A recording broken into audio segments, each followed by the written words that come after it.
अस्सलाम वालेकुम। आज का जो हमारा टॉपिक है इसमें हम डीएनए रेप्लिकेशन का जो सेकंड स्टेप होता है जिसे हम कहते हैं इलॉन्गेशन, उसको आज हम डिटेल में डिस्कस करेंगे। इससे पहले मैंने एक और वीडियो बनाई थी जिसमें मैंने इनिशिएशन जो कि डीएनए रेप्लिकेशन का फर्स्ट स्टेप होता है उसको मैंने डिटेल में डिस्कस किया था और उसमें मैंने बताया था कि कौन से सीक्वेंसेस इन्वॉल्व होते हैं इनिशिएशन के प्रोसेस में और इसके साथ साथ कौन सी ऐसी प्रोटीन्स होती हैं जो हेल्प करती हैं इनिशिएशन में। तो अगर आप लोगों ने वो फर्स्ट वीडियो नहीं देखी तो यहाँ पे ये जो आई बटन है यहाँ पे आप क्लिक करेंगे तो वहाँ पे उसका वीडियो का लिंक आप लोगों को मिल जाएगा, तो आप लोग वो वीडियो भी लाजमी देखें। तो जो आज की वीडियो है इसमें हम ये डिस्कस करेंगे कि इलॉन्गेशन का जो प्रोसेस होता है जो कि डीएनए रेप्लिकेशन का सेकंड स्टेप है उसमें कौन कौन से एंजाइम इन्वॉल्व होंगे और इसके साथ साथ हम ये भी डिटेल में डिस्कस करेंगे कि प्राइमर की सिंथेसिस कहाँ पे होगी और कौन सा प्राइमर जो है लीडिंग स्ट्रैंड बनाएगा, कौन सा प्राइमर लैगिंग स्ट्रैंड बनाएगा। और इसके साथ साथ हम ये भी डिटेल में देखेंगे कि डीएनए पॉलीमरेज 3 और डीएनए पॉलीमरेज 1 का क्या रोल होता है डीएनए रेप्लिकेशन में। तो टॉपिक स्टार्ट करने से पहले मेरी आप लोगों से रिक्वेस्ट है कि मेरे चैनल को सब्सक्राइब करें और अपने दोस्तों के साथ शेयर भी करें। चलिए टॉपिक स्टार्ट करते हैं। तो प्रीवियस वीडियो मैंने आप लोगों को बताया था कि जब डीएनए रेप्लिकेशन स्टार्ट होती है यानी कि जब इनिशिएशन का प्रोसेस स्टार्ट होता है उसमें क्या होता है बैक्टीरियल क्रोमोसोम के एक स्पेसिफिक पॉइंट से डीएनए रेप्लिकेशन स्टार्ट होती है और उस स्पेसिफिक पॉइंट को हम कहते हैं ओरिजिन ऑफ रेप्लिकेशन या जिसे हम कहते हैं ORIC in case of bacteria. और मैंने ये भी बताया था कि जो ORIC रीजन होता है वहाँ पे एक स्पेसिफिक सीक्वेंस होता है जिसे हम कहते हैं DUE यानी कि डीएनए अनवाइंडिंग एलिमेंट और उस DUE सीक्वेंस की क्या हो जाती है मेल्टिंग हो जाती है। मेल्टिंग का क्या मतलब होता है कि डीएनए के जो दोनों स्ट्रैंड होते हैं उनके दरमियान हाइड्रोजन बॉन्ड ब्रेक डाउन होने की वजह से दोनों स्ट्रैंड एक दूसरे से अलग हो जाते हैं। अब जब वो दोनों स्ट्रैंड एक दूसरे से अलग हो जाते हैं तो वहां पे एक बबल लाइक स्ट्रक्चर बन जाती है और उसी बबल लाइक स्ट्रक्चर को मैंने यहाँ पे एलेबोरेट करके बना दिया है। अब क्योंकि दोनों स्ट्रैंड डीएनए के अलग हो गए हैं तो ये भी क्या है सिंगल स्ट्रैंडेड डीएनए है और ये भी क्या है सिंगल स्ट्रैंड है।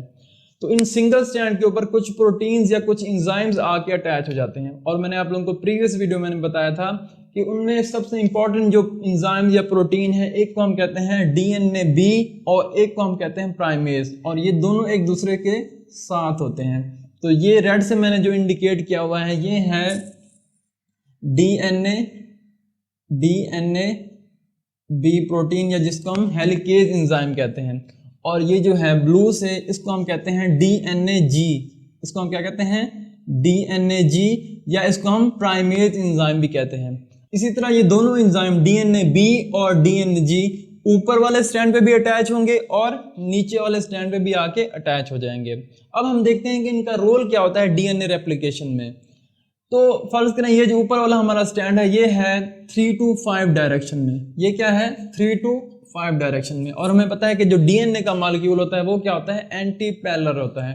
तो अगर ये है 3 to 5 डायरेक्शन में तो जो नीचे वाला स्टैंड होगा वो क्या होगा 5 प्राइम टू 3 प्राइम डायरेक्शन में होगा।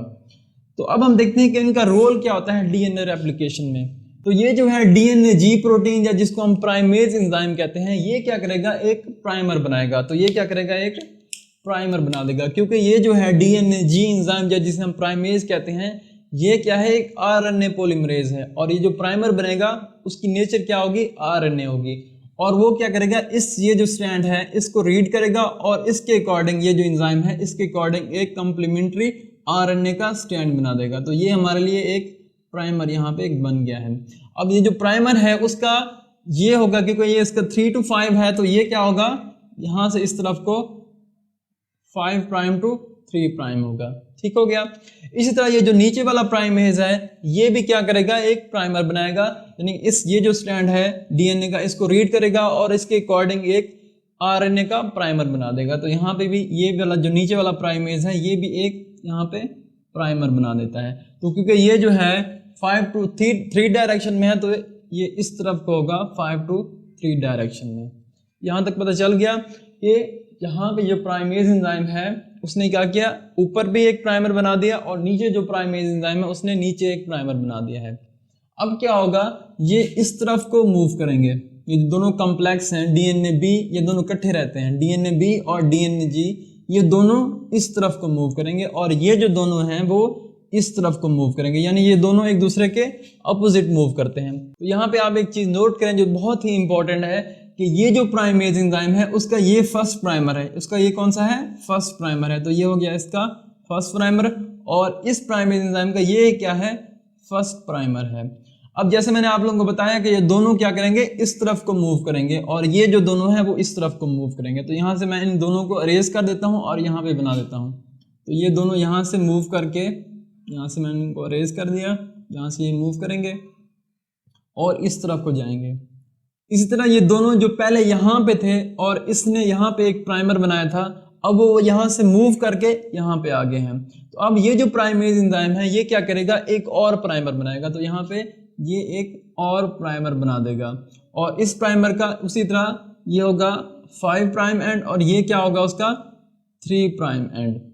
अब ये जो दोनों हैं नीचे वाले, ये भी क्या करते हैं, इस तरफ को मूव करते हैं, और इसने यहाँ पे एक प्राइमर बनाया हुआ है और ये यहाँ से मूव करके इधर आ जाएगा। तो इसको मैं यहाँ से अरेज कर देता हूँ और यहाँ पे बना देता हूँ। तो अब ये दोनों यहाँ से मूव करके यहाँ पे आ गए हैं। तो ये जो प्राइमेज एंजाइम है ये क्या करेगा, एक और यहाँ पे प्राइमर बना देगा। जैसे यहाँ पे इसने एक प्राइमर बनाया था, तो ये भी क्या करेगा, एक प्राइमर बनाएगा, और इसका ये है 5 प्राइम एंड और ये है उसका 3 प्राइम एंड। और अगर आप लोग देखें तो यहाँ पे टोटल हमारे पास 4 प्राइमर बन गए हैं। ये है फर्स्ट प्राइमर जो कि इस प्राइमेज एंजाइम ने बनाया था, यानी इस प्राइमेज एंजाइम का ये है उसका फर्स्ट प्राइमर, और इस प्राइमेज एंजाइम का ये है सेकंड प्राइमर, और इसी तरह इस प्राइमेज एंजाइम का ये है फर्स्ट प्राइमर, और इसी तरह इस प्राइमेज एंजाइम का ये क्या कौन सा है, सेकंड प्राइमर है। तो अब हम देखते हैं कि डीएनए पॉलीमरेज 3 का क्या रोल होता है डीएनए रेप्लिकेशन में, और इसकी स्ट्रक्चर और फंक्शन पे मैंने अलग से वीडियो बनाई हुई है, और उस वीडियो का लिंक आप लोगों को यहाँ पे मिल जाएगा। तो जो डीएनए पॉलीमरेज 3 होता है उसका एक होता है सबसे इंपॉर्टेंट पार्ट, जिसे हम कहते हैं बीटा क्लैम्प लोडिंग रीजन, जिसे हम क्या कहते हैं, बीटा क्लैम्प लोडिंग रीजन। तो ये हो गया उसका बीटा क्लैम्प लोडिंग रीजन। और जो एक डीएनए पॉलीमरेज 3 एंजाइम होता है वो एट अ टाइम 2 स्ट्रैंड्स को, यानी कि डीएनए के ऊपर वाला स्ट्रैंड भी और नीचे वाला जो स्ट्रैंड है, दोनों की एट अ टाइम पॉलीमराइजेशन या रेप्लिकेशन करवा सकता है। तो ये हो गया उसका एक ऊपर वाला पॉलीमराइजिंग सब यूनिट, ठीक है, जिसे हम कोर पॉलीमरेज भी कहते हैं, और ये हो गया उसका नीचे वाला पॉलीमराइजिंग सब यूनिट। तो जो ऊपर वाला है वो ऊपर वाले स्ट्रैंड के साथ जाके अटैच हो जाएगा, और नीचे वाला जो है वो नीचे वाले स्ट्रैंड के साथ जाके अटैच हो जाएगा। अब ये जो डीएनए पॉलीमरेज होते हैं एंजाइम, मैंने आप लोगों को बताया था कि हमेशा क्या करते हैं, 3 एंड के ऊपर जो है न्यूक्लियोटाइड्स को ऐड करते हैं, ठीक है। तो अब यहाँ पे देखें, ये जो प्राइमर अटैच हो गया है, तो यहाँ पे ये क्या है, उसका 3 एंड है। तो ये जो है सब यूनिट, ये क्या करेगा, इस 3 एंड पे यहाँ पे इस टेम्पलेट को रीड करेगा। ये जो है टेम्पलेट स्टैंड ऊपर वाला, ये जो ब्लैक में है स्टैंड, इसको रीड करेगा, और इसके अकॉर्डिंग यहाँ पे इस 3 एंड के ऊपर यहाँ से अब न्यूक्लियोटाइड वो ऐड करना स्टार्ट कर देगा। क्योंकि हमें पता है कि जो डीएनए रेप्लिकेशन होती है वो 5 to 3 डायरेक्शन में होती है। तो ये देखें यहाँ से 5 to 3 डायरेक्शन की तरफ हो रही है। अब एक रूल ये होता है कि जो डीएनए रेप्लिकेशन होती है वो हमेशा रेप्लिकेशन फोर्क की तरफ होती है। ये है रेप्लिकेशन फोर्क, ये वाला जो एरिया है इसको हम कहते हैं रेप्लिकेशन फोर्क। तो जो डीएनए रेप्लिकेशन होती है वो हमेशा क्या होती है, रेप्लिकेशन फोर्क की तरफ होती है। तो यहाँ पे ये जो देखें ऊपर वाला जो स्टैंड बन रहा है वो बिल्कुल परफेक्ट बन रहा है, जो कि रेप्लिकेशन फोर्क की तरफ सीधा उसी की तरफ ही बन रहा है। तो इसी वजह से इसमें कोई रुकावट नहीं आएगी, और इसी वजह से इस स्टैंड को हम कहते हैं लीडिंग स्टैंड। तो इसको हम क्या कहते हैं, लीडिंग स्ट्रैंड। तो इसको हम क्या कहेंगे, लीडिंग स्ट्रैंड। अब हम देखते हैं कि लैगिंग स्ट्रैंड किस तरह से बनता है। तो यहाँ पे ये देखें, यहाँ पे ये जो उसका नीचे वाला जो है पॉलीमराइजिंग सब यूनिट, वो क्या करता है, इस प्राइमर जो है इसके साथ ये जाके अटैच हो जाता है।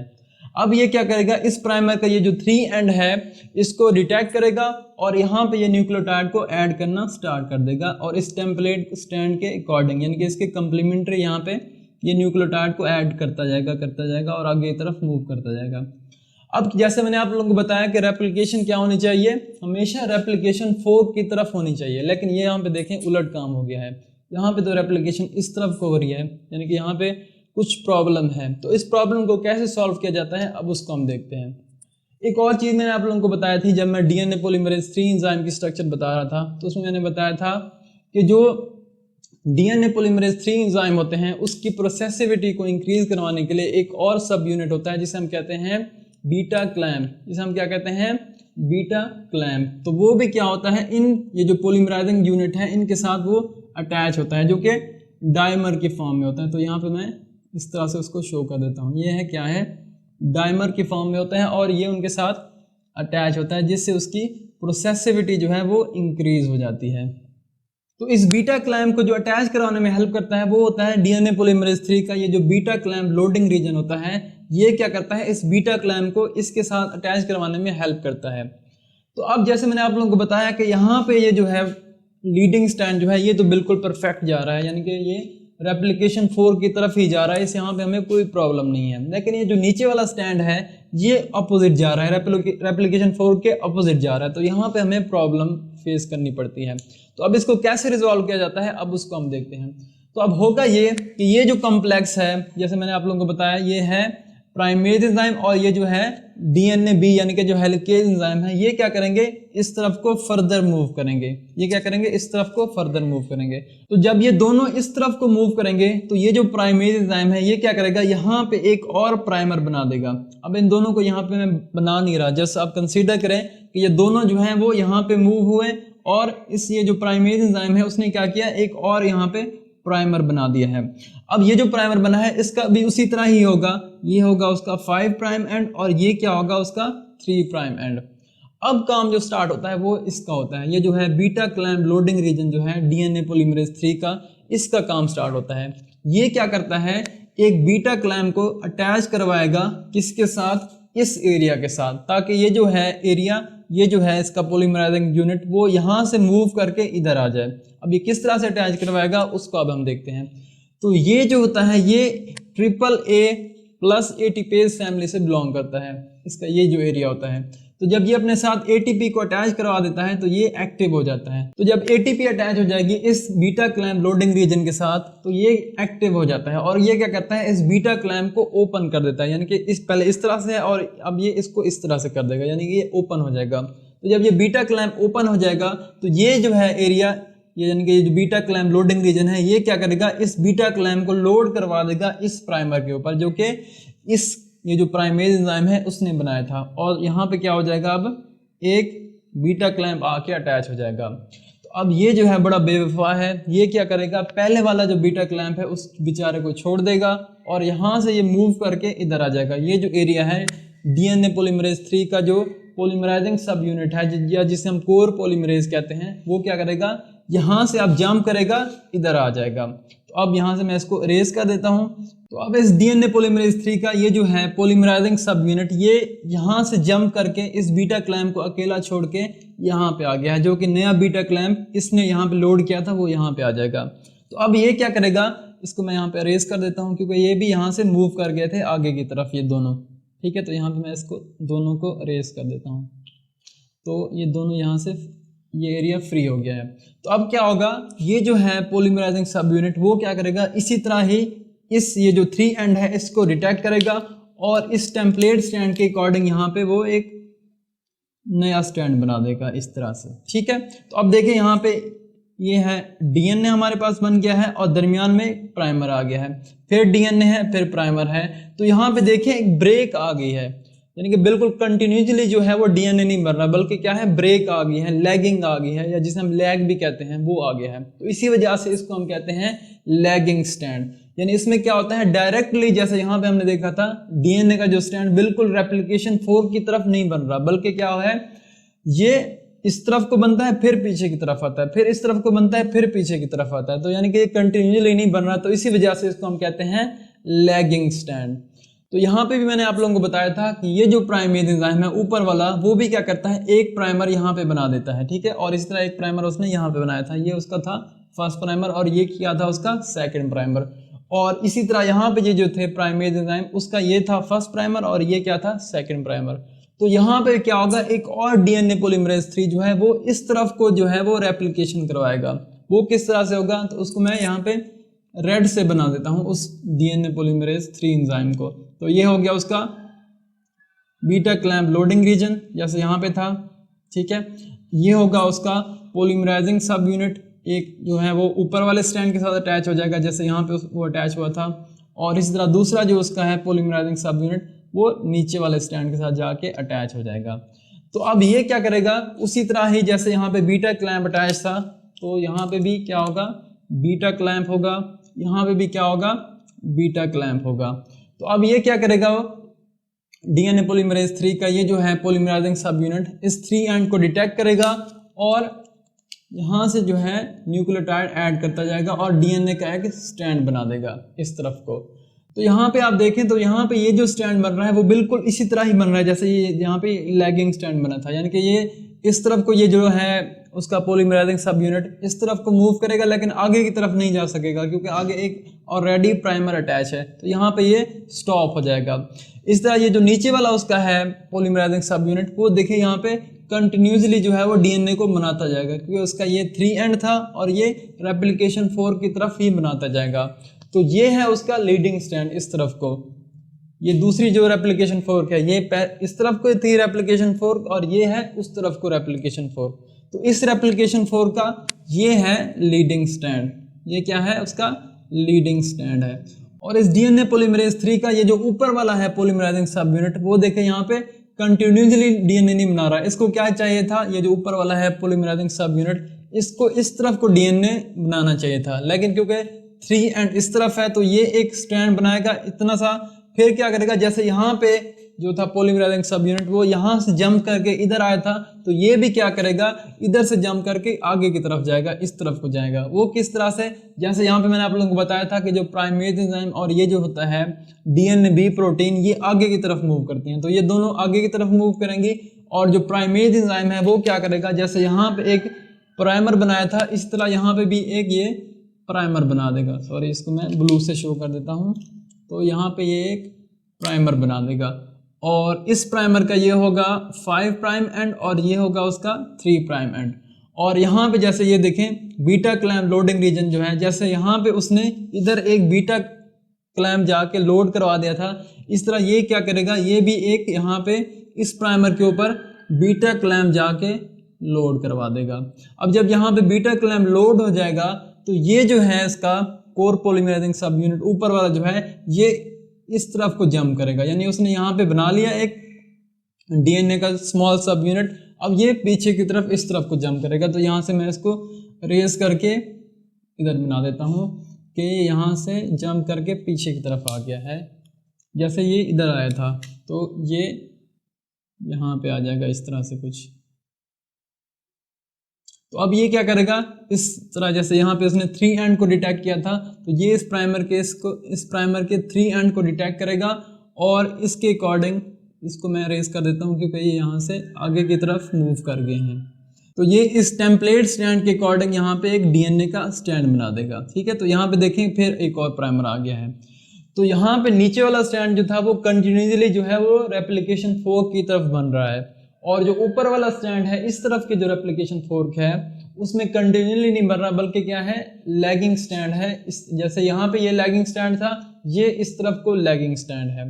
तो यहाँ से कुछ रूल्स हमें पता चल गए कि जो प्राइमेज एंजाइम जो होता है उसका मैंने आप लोग को शुरू में बताया था कि आप लोगों ने पॉइंट नोट करना है कि ये क्या था, उसका फर्स्ट प्राइमर था नीचे वाले प्राइमेज का, और इसी तरह ऊपर वाले प्राइमेज का ये फर्स्ट प्राइमर था। तो फर्स्ट जो प्राइमर होता है वो हमेशा लीडिंग स्टैंड को बनाने में हेल्प करता है। जैसे यहाँ पे देखें ये ऊपर वाले प्राइमेज का फर्स्ट प्राइमर था तो उसने क्या किया था लीडिंग स्टैंड बनाने में हेल्प की थी, और इसी तरह नीचे वाला जो प्राइमेज था उसका ये क्या था फर्स्ट प्राइमर था। तो ये देखें उस फर्स्ट प्राइमर ने यहाँ पे लीडिंग स्टैंड बनाया है।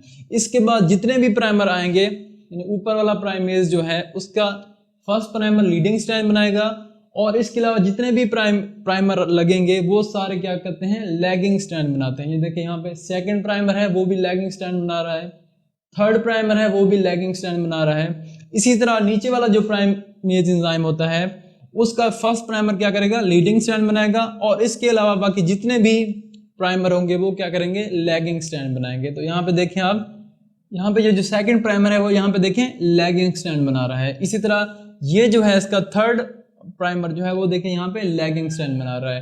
तो प्राइमेज एंजाइम का जो फर्स्ट प्राइमर होता है चाहे वो ऊपर वाला प्राइमेज हो या फिर नीचे वाला प्राइमेज हो, उसका फर्स्ट जो प्राइमर होता है वो हमेशा लीडिंग स्टैंड बनाने में हेल्प करता है, और उसके अलावा बाकी जितने भी प्राइमर लगाएगा वो जो है प्राइमेज एंजाइम वो क्या करेगा लैगिंग स्टैंड बनाने में हेल्प करेंगे। और एक और बात आप लोगों ने याद रखनी है कि जो प्राइमेज एंजाइम होते हैं और डीएनए बी जो होती है या जिसे हम हेलिकेज एंजाइम कहते हैं, वो हमेशा लैगिंग स्टैंड के ऊपर मूव करते हैं, लीडिंग स्टैंड के ऊपर कभी मूव नहीं करेंगे। जैसे यहाँ पे ऊपर की तरफ थे डीएनए बी और प्राइमेज एंजाइम, तो इस तरफ को ये मूव किए जा रहे हैं ऊपर वाले स्टैंड के साथ, तो ये ऊपर वाला जो है ये लैगिंग है इस तरफ को, क्योंकि इसके साथ अटैच थे तो इधर मूव कर रहे थे। और इसी तरह नीचे वाला अगर स्टैंड आप देखें तो जो हमारे पास प्राइमेज एंजाइम या जो डीएनए बी प्रोटीन है वो इस तरफ को मूव कभी नहीं करेंगे, बल्कि किस तरफ को कर रहे थे, इस तरफ को, तो ये भी क्या है, लैगिंग स्टैंड है। तो हमेशा प्राइमेज और जो हेलिकेज एंजाइम होता है वो क्या करते हैं, लैगिंग स्टैंड के ऊपर मूव करते हैं।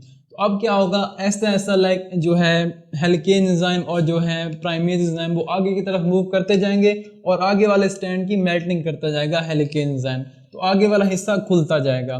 तो ऐसा ऐसा इसी प्रोसेस, यही बेसिक प्रिंसिपल होता है, इसी प्रिंसिपल के अकॉर्डिंग जो है डीएनए की रेप्लिकेशन होती जाएगी।